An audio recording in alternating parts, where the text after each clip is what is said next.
All right, we are officially live on my YouTube channel, and I want to just begin today to talk about what is going on. How is everybody doing? And just welcome back to Michael Hicks and the Liv2thrive Podcast, where real conversations take place that are about growth, that are about healing, that are about discipline, that are about purpose, that are about faith, mindset, and learning today how to stop self-sabotaging that very life that you truly want to live in. And for those of you that are new here, my name is Michael Hicks. I am the host. And today we're going to dive into a topic that I believe really hits more people than they truly want to admit.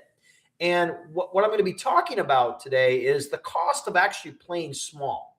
And I'm going to go into a little bit more detail on that. And when we play small, what happens then when you keep delaying the life that you feel inside of your heart that you've been meant to do? And that's kind of where I want to start, y'all, today. And I want to start right here, right now, where we are. Be grounded, be purposeful, be present where your feet are. And there are a lot of people that are listening to my podcast, which is streaming all across the world right now, which I'm super excited about. Thank you, and shout out to all of you right now. And so right now, we're made for more. You may think, and you maybe stumbled onto this episode today, that you're like, gosh, I'm just made for more. Like something's just missing. I don't know, but I don't know what it is, but I just feel like I have this calling for more. And it's not more ego. It's not more to impress others with like keeping up with the Joneses. My mom used to say that all the time. Shout out to my mom. God bless her heart. She's no longer here. She's in heaven. But no more to like, and then not only that, but to not more. We don't want to prove more to someone else. Does that all make sense? And even this, maybe more peace, maybe more abundance, maybe more confidence, maybe more alignment, maybe more courage, maybe more self-esteem. Maybe you've been wanting more health, like a better lifestyle, or maybe even discipline, or maybe I need to be more impactful in my community, in my surroundings, maybe as a father, as a mother, or maybe just as a significant other. And maybe you just want more truth. Maybe you want that honest mirror truth, or maybe you're like, I need more freedom, Michael. Well, and yet even when you know there's always more in you, you still are possibly staying stuck. And you're staying stuck in these patterns that keep you smaller than your purpose, than your calling. And that is one of the most frustrating things, I think, that I see, that you have this abundant ability to achieve great monumental things. And yet I see this continuously, and it's the frustrating feelings that people get in this self-sabotage world, right? And you do this thing to know better, but then you don't move to do that better position. I hear this all the time in relationships where people want to talk about stuff, and then they want to talk about all this stuff, and then I wish my significant other would do this, and I wish they would do that, and I wish they would do this, but yet there's no change. And then you do this bigger thing, you dream bigger, right? And then you keep hesitating. Or maybe you have this feeling to be called, yet you stay what I call frozen. And I talk about this often with some of my clients. And maybe you want more peace, right? That big peace word, right? But you keep choosing chaos. And with peace, you maybe even say, oh man, I'm ready. I'm ready. And I get on these journey calls with individuals that want their lives changed. And I tell them I'm going to change their life in so many different aspects. And then they postpone it. That very step, that very opportunity that they have to work with an alignment coach that could change their life, that could shift it for the better within 90 days. So they postpone it. And then when I follow through with them a month later, nothing's changed. And here's the actual truth. For those of you that are here with me right now that are live, you're playing small, and small is never really honestly safe. It's keeping you in a bubble where there's no abundance. There's no change.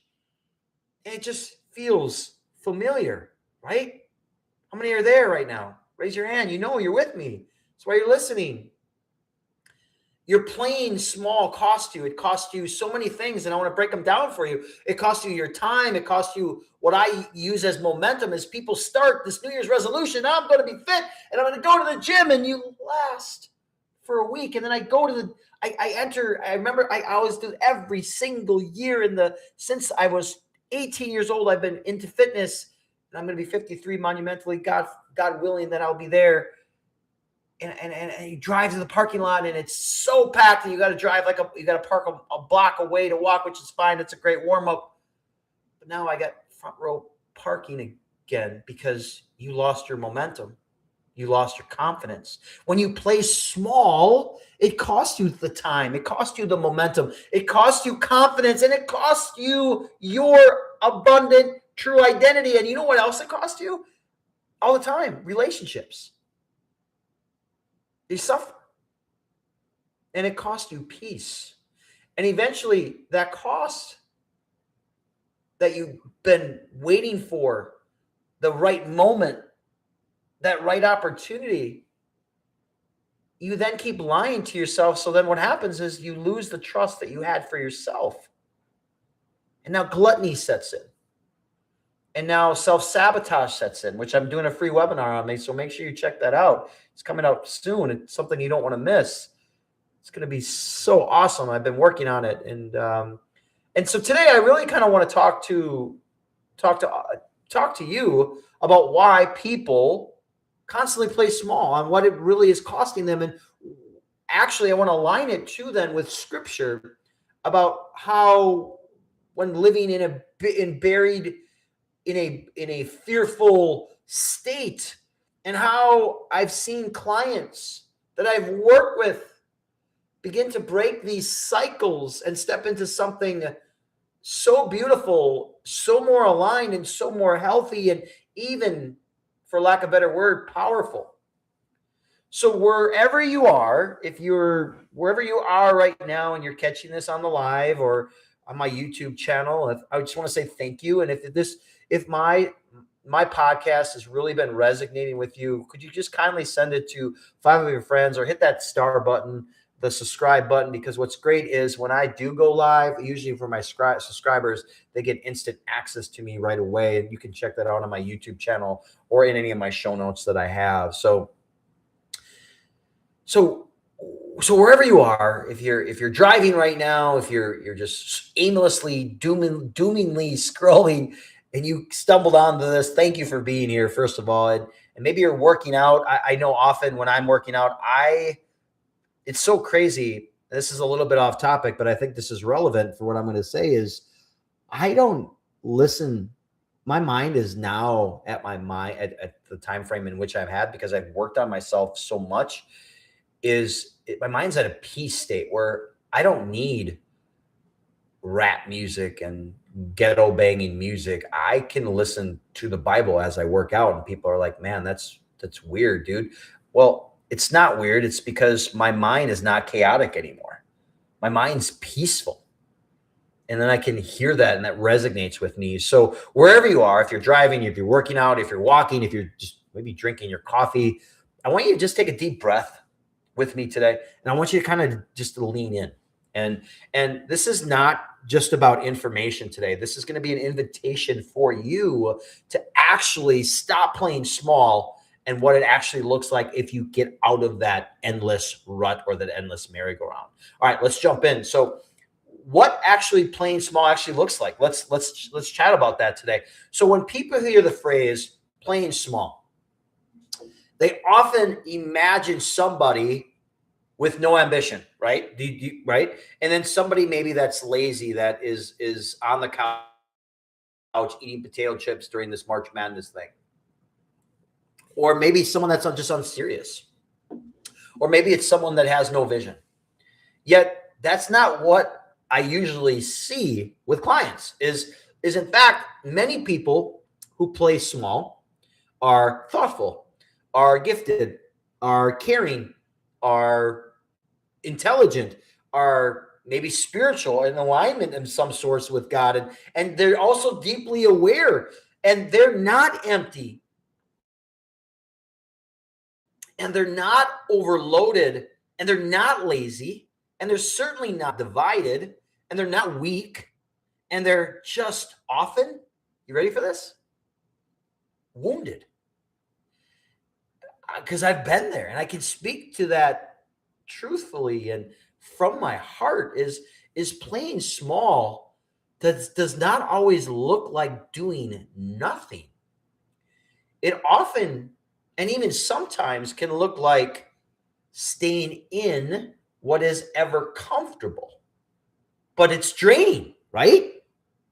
Oh, I'm going to stay in this relationship even though my significant other doesn't feel my needs right now.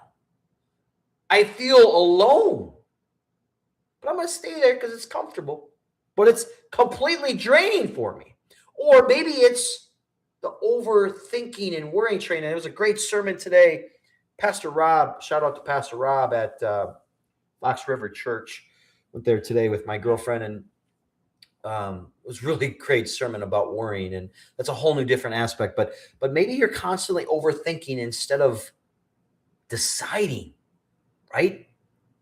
Or maybe you wait. This is a big one. I think this resonates with a lot of individuals that I work with. Is maybe you're waiting for the right conditions to be perfect, right? They just got to be perfect. We are in an unperfect society. Just want to be real clear there. Or maybe they're asking for clarity while ignoring the next obvious step. There's a book, and I forgot the name of the book, and I've talked about this several times on my episode, my podcast here, is I cannot see the future. It's about a boy and his horse, and they get caught in a storm, and it's foggy, and the horse talks to the boy, and the horse says to the boy, but can you see your first step? That's what's obvious. And maybe you have that you know, what playing small doesn't always look like, but sometimes it also looks like you're shrinking your voice around certain people. You ever been like that, where you just kind of shrink into your chair, or you don't really partake in the conversation, or maybe you just tolerate what dishonors you. I was just having this conversation with a client of mine, is a new client of mine that I just brought on, and the words that they say where he works are really offending him. And it significantly reminded me of a moment where I just went to a new hairstylist, a new barber, great dude. But as I'm walking in, I hear Wu-Tang Clan, gang, my bad. I used to be hip on this stuff. I'm a little outdated now, but stick with me. What I'm saying here is, but if you know anything about Wu-Tang Clan, or I keep saying the wrong word, Wu-Tang Clan gang, I'll have to look it up. But my point is, it was all cuss words. Everything was sitting there, and I wanted. And maybe at that moment I was playing small, because maybe I should, because it doesn't align with my values and what I listen to, and the things that come into my ears and perpetuate in my heart that become actual words, and those words become into action. And I'm hearing all these words, and I instead of, I'm like, oh, it's my first time here. I don't want to be that guy. And then the other guy that's playing it, he's like literally talking about how great this is and this music, and I'm just like, I said a silent prayer to myself, and I said it as prayer to God. And I said, God, forgive me. This is not me. I said, just give me the pass to get through this today. Ooh. So was my voice, maybe, was I shrinking there? You know, like, those are tough situations. And he was explaining it to me, and I went on and I related that story to him, and I felt that was a right moment. But it's like, wow. I don't know where I went with that, but I thought that was measurable for what we're talking about today. Oh, that's what we're talking about. We're talking about tolerating what maybe dishonors us.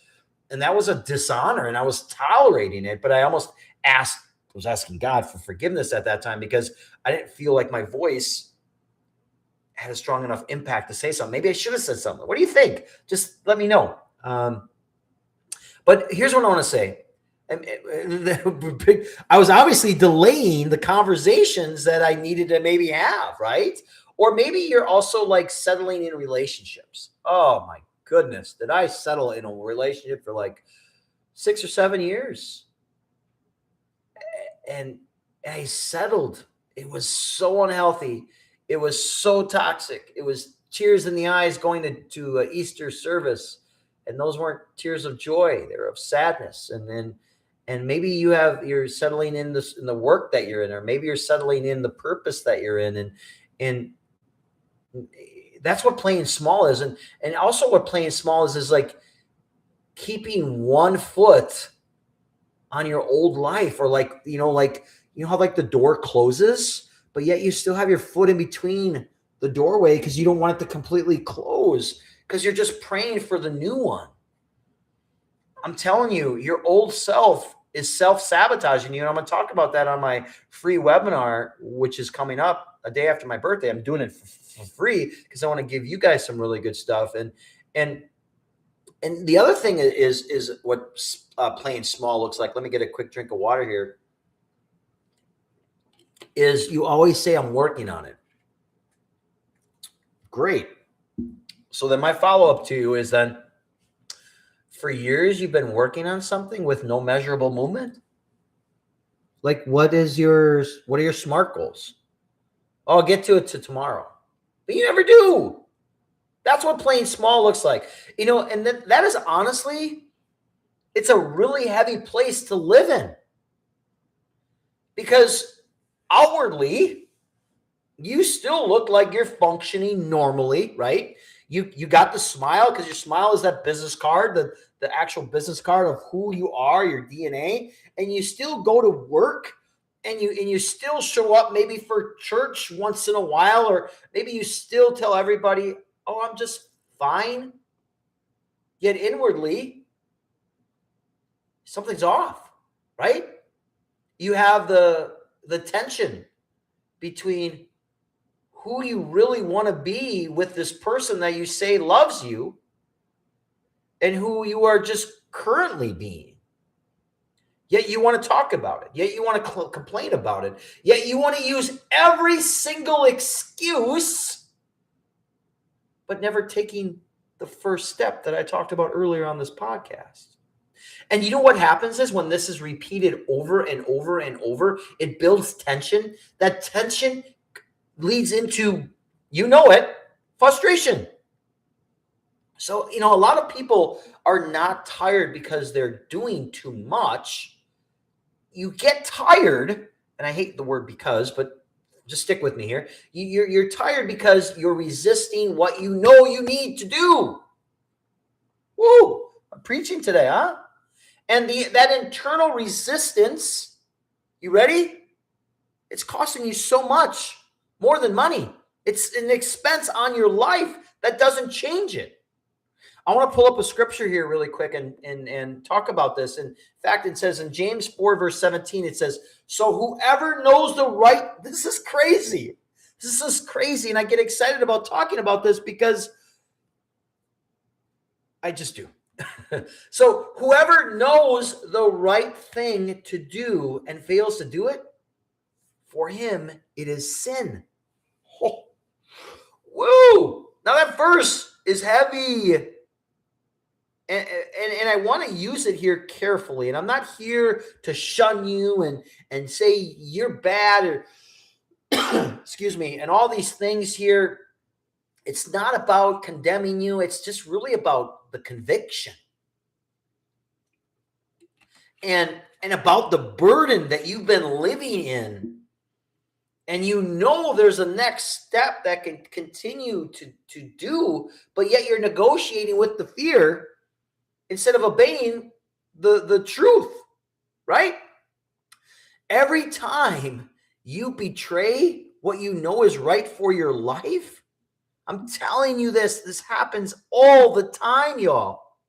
Something inside you gets weaker. It gets smaller. You're not heard. You're scared. You lose confidence. You lose self-esteem. Is that you? And here's the thing. It's not that, today's sermon talked about God knows every single one of us, and he loves every single one of us. And he knows how much the finest, the amount, he knows the number of hairs that are on our head, which is unbelievable in our mindset. But it's not that God stopped loving you. It's It's that your disobedience created distance between what I would call a conduit or a way of connecting what your purpose is. And some of you know exactly what I'm talking about here is I want to break it down even simpler, is that some of you need more boundaries. I was just talking to my girlfriend about this, about a situation that's going on in our lives about something. And we talked about we need more boundaries in this specific area. And you also, though, oh goodness, there's a Bible passage that I posted this on my social is you need more discipline. Yes, I'm looking right at you if you got the camera right now, or if you're watching this on my YouTube channel or catching it on my live over here on IG, but is you need more discipline in your life, and you also need more healing. I was having a conversation, not to give too much information out, but was with a close friend of mine, and this person needs more healing. They need more direction. And healing is okay. We always need to work on being healing. And you also need to stop going backwards. In the vehicle, I was just having this conversation again with my girlfriend. I said, you should back up into the garage.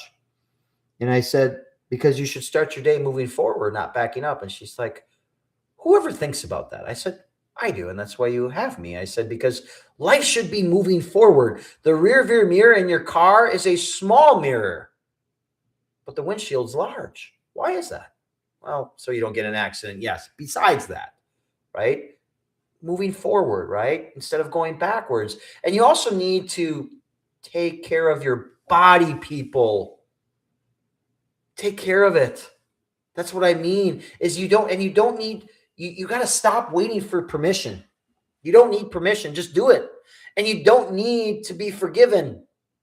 And you don't need to stop hiding behind excuses. You just need to move with action, with purpose, with alignment, with a coach. If it's not me, get someone else. And yet you continually stop delaying. And that delay then, you know what happens? It becomes a lifestyle. And then you're miserable. Again, it's like taking this little sliver of wood, and every time you keep delaying it, it keeps adding this little sliver. Eventually, it ends up being so large that it's hard to overcome. And then that lifestyle then becomes your identity. That's full of excuses. That's full of lies and dishonesty, and you don't trust yourself anymore. And then one day, you begin to say things like, oh, that's just the way I am. That's just the way life is. Or better yet, I did an entire podcast on it. It is what it is.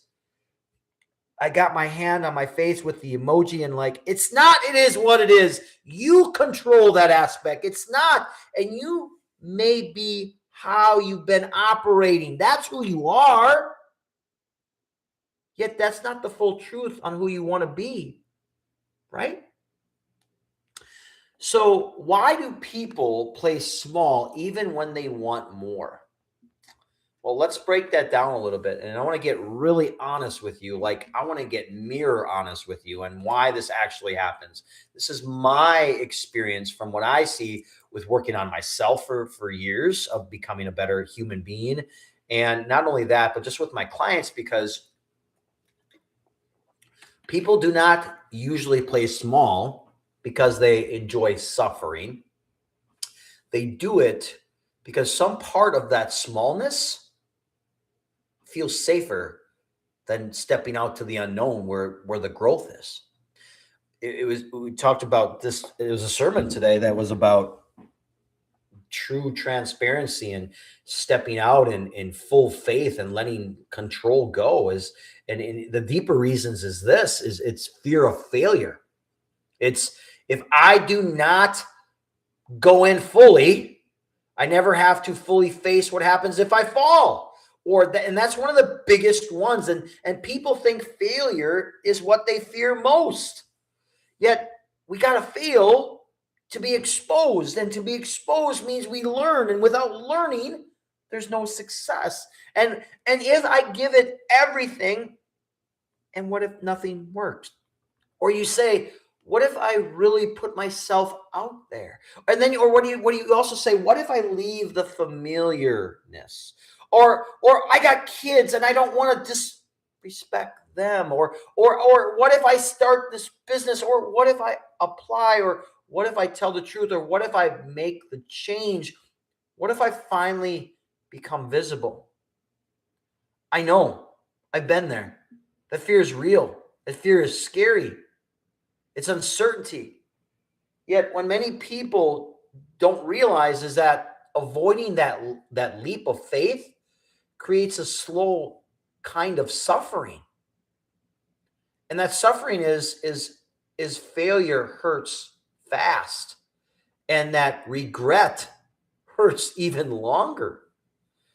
And the second one is fear of success is this is more common than what people realize. And success means responsibility.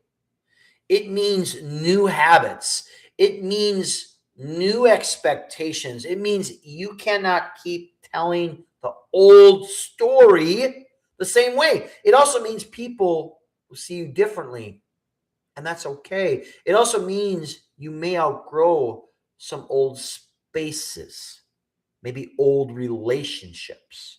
And it maybe means you have to let go of the excuses that once comforted you. And some people say they want this change, yet they are not emotionally ready for what that change will require. Does that make sense?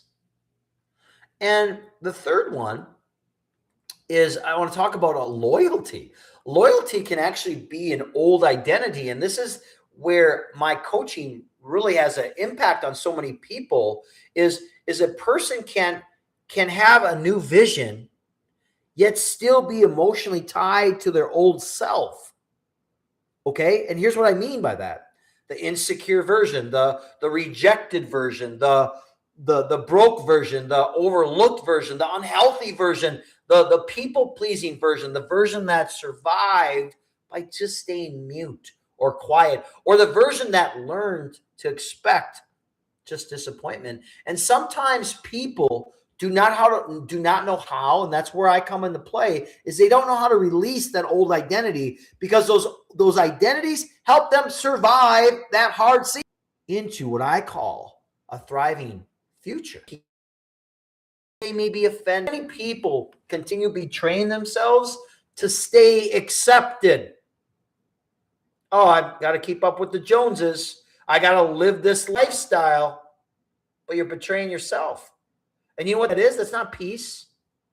That's a bondage with what I call good manners. Number 5, you're waiting to feel ready. Guess what? It's never going to happen for you. This one is so deadly because you think it sounds so profound and it sounds so wise, yet I'm just waiting for clarity. This is what you say. I'm waiting for the right time. You say, I'm waiting until I feel more confident. You say, I'm waiting until things calm down. I'm waiting until I have everything lined up. Let me give you a blasting news express, and I don't watch news. Sometimes I do. Life rarely hands you the perfect runway.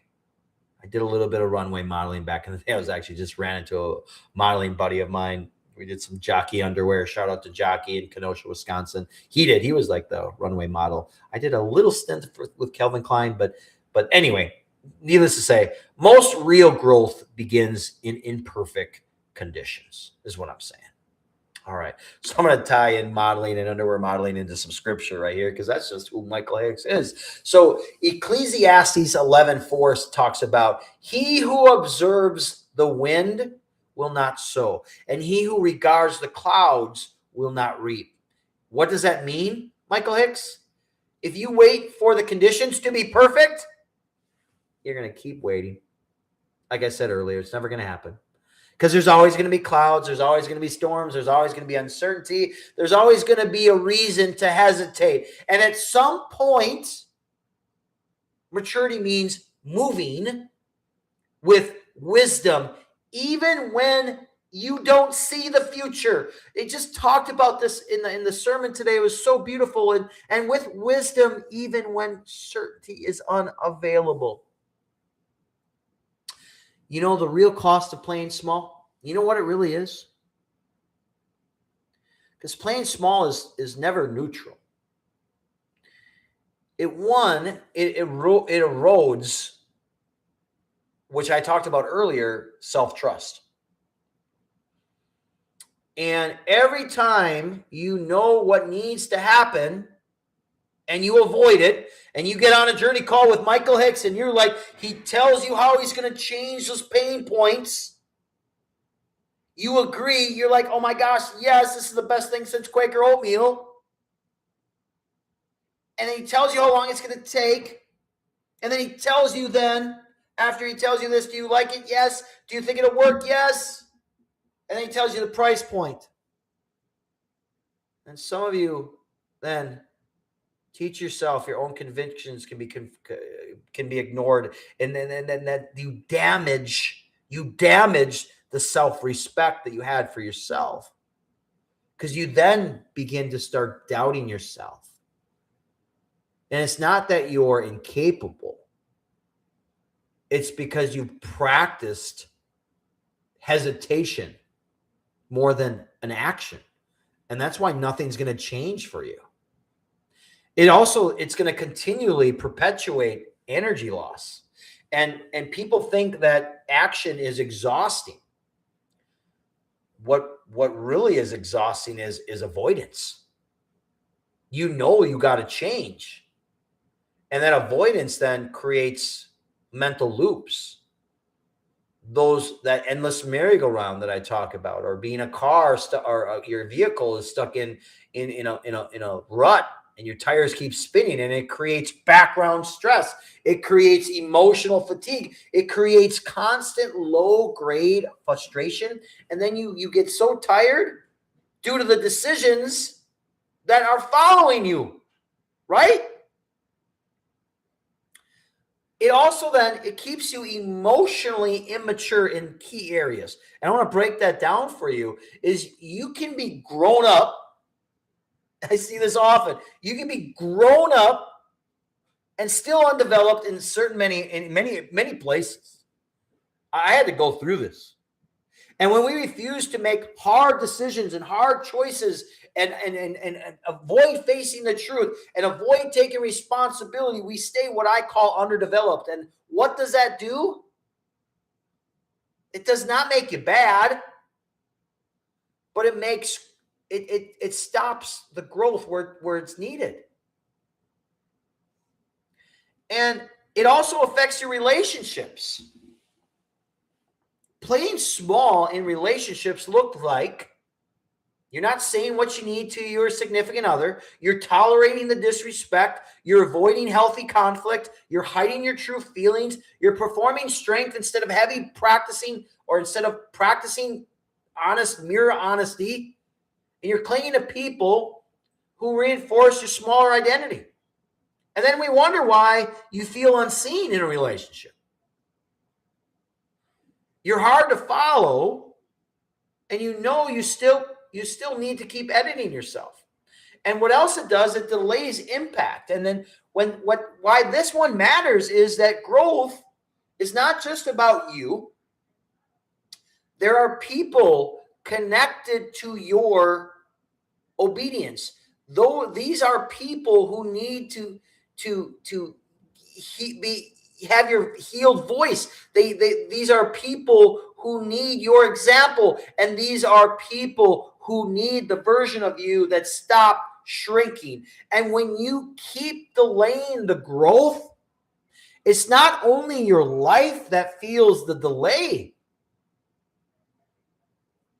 Here's a scripture that I want to leave with you today. Matthew 5, verse 14 through 16 says, "You are the light of the world. A city set on a hill cannot be hidden. Let your light shine before others." Light is not meant to apologize for being visible. Playing small often looks spiritual on the surface. However, it sounds humble, yet sometimes it's not humility. It's fear in a humble outfit. And humility really says, God, use me. Allow me to be your vessel. Where fear says, maybe God, maybe I'm going to do it your way, but then I don't truly trust you. So I'm going to do it later, or I'm going to just do it my way. How many of you right now are living with, are you ready? A vision that you keep postponing. How many of you are that? You keep postponing it. Or how about this? You have a healing process that you keep delaying, or a conversation that you keep avoiding, or maybe habits. Oh man, that conversation that you keep avoiding. Oh, that was me. That's why I put this in my show notes today. And also habits that they know are costing you, or maybe a body that's carrying stress and that you refuse to address it, or maybe a calling that you keep bearing under distraction. That's real cost, y'all. And how does this all show up in my real life? Well, let me make this really practical for you for a second. Playing small may look like the person who says they want peace, yet they keep entertaining chaos because chaos feels familiar. Or it may look like the person who says they want better health, yet keep choosing the patterns that numb them in a short amount of time, which is instant self-gratification, which then weakens them for the long term. Statistic here that I just saw recently: the lower your heart rate is at a particular age, the longer longevity you have. And it may look like the person who says they want a healthy relationship, yet they keep showing up half-healed, halfway emotional, halfway guarded, and unwilling to be fully transparent and mere honest. And it may look like the person who says they want purpose, yet they spend more time consuming motivation than taking action. Oh, I need the right motivation. No, I did an entire podcast. So I'm not going to get into too much about that. Motivation is not real. It lasts for a short amount of time. And you may look like the person who wants to be used by God, right? Yet you keep disqualifying yourselves because you're too focused on the past, or you want complete control. Isaiah 43:18-19 says, remember not the former things, nor consider the things of old, but behold, I am doing a new thing. Some of you are attempting to walk in a new season while dragging around that expired self-concept that you have about yourself. And God may be doing a new thing for you, yet you remain committed to that old script that you have, that old self, and you keep interpreting your future through the wounds of your past instead of what your calling is. That's a prison, y'all. That's a straight prison that you live in. And what I've seen in coaching my clients, I want to break this down for you now, is I want to speak from the coaching aspect. And one of the greatest honors of any of you that work with me one-on-one with my VIP clients is Liv2thrive is about watching people begin to confront the places where they have been hiding, shrinking, and installing or negotiating with fear. And here's a word from our sponsors. Can't sleep? Got the aches and pains? You got to check out the CBD oil, which is Amos tested. It's proven formula. And with you being a Michael Hicks podcast, being a Michael Hicks listener here on my podcast, is you then will get 50% off. I apologize. Something happened dramatically here in the background, and I hope everything is okay because it just flooded me immensely here. So that's why I apologize for the pause here. All right. So with that being said, you get 50% off at checkout by checking any three of the sizes. If you can't sleep, you got the aches and pains, and you just need to learn how to sleep better, this is the product for you. You can go to superfungummies.com and you can put in New Heights at the checkout and you get 50% off all active things.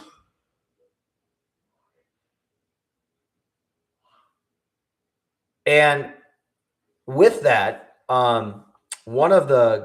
as I get back on track here, I hope everything is okay in the background. That is what's going on here, because I am officially live. This is an interesting dynamic. If I can just get a thumbs up, that would be tremendous here. I apologize. Okay. Oh, okay. All right. So I got the confirmation that they're okay. So that's okay. All right. Thank you again. Sometimes when I'm not in my studio, these things kind of happen. So I'm traveling. But what I want to talk about and go back to is what I've seen in my coaching clients. I've seen clients come in feeling stuck, scattered, discouraged, emotionally tired, spiritually disconnected, and unsure of what their next step even is. And in many of them, they don't need a magic trick. Right? They don't need that. What they need is mirror truth. They need structure. They need accountability, and they need permission to stop lying to themselves. So I have seen clients who kept delaying decisions because they were addicted to overthinking. They stayed stuck in old relationship wounds and could not understand why new connections kept breaking down. They struggled with confidence because their identity was still tied to past mistakes, and they wanted discipline, yet were relying on emotion instead of systems that I implemented for them.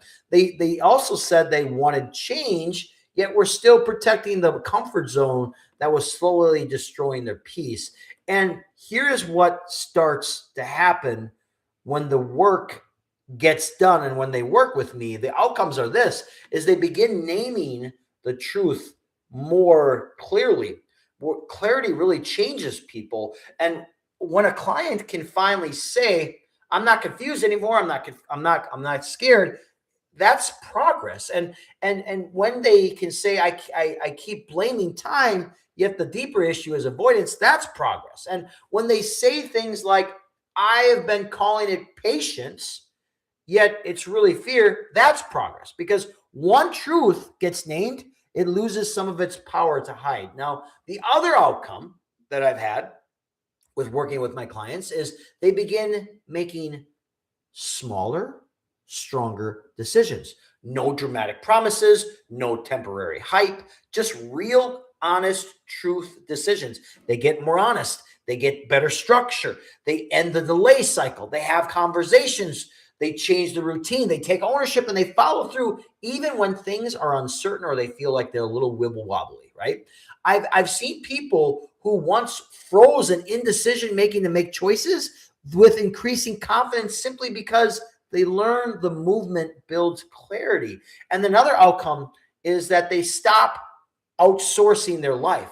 And this is huge here. Let me break that down a little bit more. A lot of people are waiting for someone to rescue them with the perfect phrase, perfect plan, perfect relationship, and perfect opportunity. Yet transformation only begins when someone says, I'm responsible for the next step. That's where the power returns to you. And here's another outcome that I want to give to you is that my clients have also built self-respect. And this is so beautiful to watch, because when someone starts keeping promises to themselves again, and what happens is something truly shifts in their eyes. Their posture and their speech, it just changes. And they all of a sudden stop sounding like victims of their circumstance, and they begin sounding like stewards of their new calling or their future. And that does not mean that life gets easy, you all. It doesn't mean that. It means they stop abandoning themselves in the hardest parts of life. And the other outcome, which is a beautiful outcome, is their faith becomes more active instead of just being that one time a month churchgoer. A lot of people that I've worked with now, they know the scripture. Far fewer live with it with courage now, and they have seen. I've seen this. My clients move from I believe God has more for me to I'm willing to act and believe it, and that's huge. And that's the difference. And faith is not an agreement, y'all. It's a movement, and with that movement I believe Scripture says that faith without works is dead. And I think that was somewhere in James chapter 2, but it talks about not dead in the sense that God abandons you, but dead in the sense that belief without embodied obedience produces no fruit. So The signs. You are delaying the life you know you're called to do. I'm going to give it to you, and I want all of you to be listening right now and listening like the mirror, so you cannot lie to yourself anymore. You may be delaying the life you are called to if you keep saying soon, but never create a date. You over-research, yet underact. You feel emotionally drained by decisions you have not made, and you are committed to comfort more than growth, and you constantly revisit what you already know, and you keep asking for signs while ignoring your responsibility. You shrink around people who benefit from your insecurity, and you know what needs to change, yet you keep hoping it changes without your participation. And you feel conviction often, yet you take no action. And you stay in environments that keep feeding the old you. And that's not meant to shame any of you that are listening. That's meant to be a wake-up call for you. And if you cannot heal what you keep romanticizing about, you cannot enter into a chapter while rehearsing the excuses of the last one. Now, how do you stop playing small? I want to break that down for you. This is practical. And how do you stop? If you got your notes right now is a great way to do this, is admit where you've been hiding, not where someone else failed you. Does that make sense? And not where the world has been unfair. Start with where you've been hiding. I want you to ask yourself these questions. Where am I delaying what I already know? What am I pretending to What am I pretending is unclear that is actually uncomfortable? And where have I made peace with less than I know is possible? Now, I went through those really quickly, but truth is the doorway, is what I'm telling you. The second thing here is stop waiting for confidence. Confidence is not the ticket you get before movement. It's a muscle built through movement. And act before this feeling catches up. And the third one is, this is a little lengthy, but choose one brave step. Just one, not 10, just one. It's this simple. Write this down. It's one conversation. It's one application. It's one morning routine shift. It's one boundary. Maybe it's that one apology that you need to give, or maybe that one act of discipline, or maybe it's one coaching call, or maybe it's one health change, or maybe an honest, open, messy prayer, or maybe one no, or maybe even one yes. Big lives are built on repeated brave steps, not giant emotional speeches. And when we create structure, the fourth thing is when we create a structure, the playing small then loves vagueness. You know what I mean? And growth needs continual structure. You got to put dates on things. You got to create deadlines. You got to track habits. You got to reduce decision clutter. You got to build a system that supports the best version of you that you say you want to become. And without that, without structure, nothing changes. And then the fifth one is faith. You got to let faith become action. You got to pray. You got to say yes, but you also got to move. Second Timothy 1:7 says, "For God gave us a spirit, not of fear, yet of power and love and self-control." And that means to me that fear does not get final authority. Power, love, self-control. When you can put those together, that's a strong trio. And it's not panic. It's not paralysis. It's not an excuse. It's not delay. And not only that, the sixth thing is you get around truth, not just comfort. If everybody around you only soothes you, yet never challenges you, you may stay emotionally uncomfortable in a spiritual, what I call stagnant. And people, yes, people need support. They also need sharpening. Don't be the friend that just wants, yeah, you'll be okay. But give it to them truthfully, because Proverbs 27:17 says, iron sharpens iron, and no one man sharpens another's. And sometimes the next level of your life requires proximity to people who lovingly refuse to let you stay small. So as I get to the conclusion here is a faith-centered reframe of your calling. Let me kind of break this down directly to you. You're not disqualified because you hesitated. You're not finished because you delayed. You're not certainly condemned because you've been afraid. You're not too late because you played small in just that season. You just need to make a decision. And at some point, healing becomes a responsibility. And also, at another point, growth becomes abundance. And at some point, the next step becomes so clear that continued delay becomes agreement with fear. And I believe a lot of people that are listening to this right now are at that point right now. Have I not commanded you? Be strong and courageous. This is in Joshua 1 verse 9. It says, have I not commanded you? Be strong and courageous. Do not be frightened and do not be dismayed, for the Lord your God is with you wherever you go. Notice this. God does not say there will be nothing to fear. He says, be strong and courageous in the presence of fear because he is with you. Courage is not the absence of tension. It's the obedience in the middle of it. Now, I'm reminded of Romans 1 or Romans 12:2. Do not be conformed to this world, but be transformed by the renewal of your mind. This is where I think I come in and I can help.